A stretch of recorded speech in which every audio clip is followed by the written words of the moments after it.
नाज़रीन, ॾही भरिसां ॻोठ मूसा जमाली में वॾे वज़ीर जे सलाहकार पीर नूरुल्लाह कुरैशी ऐं relief bank area water board जे चेयरमैन कबूल मोहम्मद खटियाणी जी मान में अजाणो ॾिनो वियो। उन हवाले सां वीडियो लिंक ते मौजूदु आहे महबूब अली खोसो।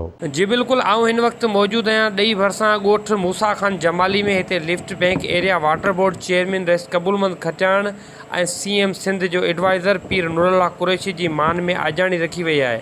अचो त हिते जे समूरनि माण्हुनि सां ॻाल्हि ॿोल करियूं त हिन जो छा चवणु आहे। 35% जे क़रीब खोट अॼोके ॾींहं ते बि लेफ्ट बैंक सिस्टम में आहे, पर असांजी कोशिशि पोइ बि आहे जेतिरो पाणी अवेलेबल आहे मुनसिफ़ाना तरीक़े सां पूरे बदीन डिस्ट्रिक्ट में अॼोके ॾींहं ते बि जेके जेके टेल्स आहिनि विज़िट कंदा आहियूं मुख़्तलिफ़ इलाइक़नि जूं। कोशिशि इहा ई आहे त पाणी उते पहुचे।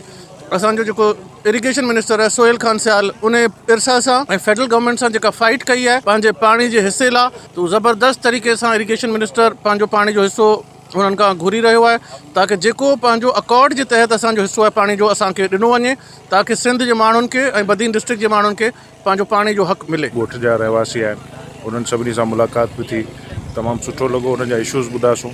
असांखे पंहिंजे चेयरमैन जनाब बिलावल भुट्टो ज़रदारी साहब जा स्पेशल अहकामात आहिनि त तव्हां हर ॻोठ में हर UC में पंहिंजनि एरियाज़ में वञो, उते माण्हुनि वटि वञी उन्हनि जा मसइला ॿुधो ऐं उन्हनि खे फौरी तौर ते हल करण जे लाइ कोशिशि कयो। सो जेके पीपल्स पार्टी जा नुमाइंदा आहिनि उहे पूरी सिंध में हींअर अलॻि अलॻि जायुनि ते पंहिंजी कॉन्स्टिट्यूएंसीज़ में वञी रहिया आहिनि, माण्हुनि सां मिली उन्हनि जा मसइला ॿुधी रहिया आहिनि। ॾिसो था अॼु वाह ते असां बीठा आहियूं, माशाल्लाह पाणी कंडीशन तमामु बहितरीनु आहे ऐं हिन खां अॻु में कॾहिं बि सूरत हाल अहिड़ी पाणी कोन हुई।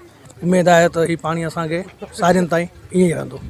Lift bank area water board जे चेयरमैन जो चवणु आहे त 35% लिफ्ट बैंक में पाणी जी खोट आहे। उन ई जे बावजूदि बि मुनसिफ़ाना तरीक़े सां पाणी माण्हुनि ताईं पहुचाइण में कोशिशूं वठी रहिया आहियूं।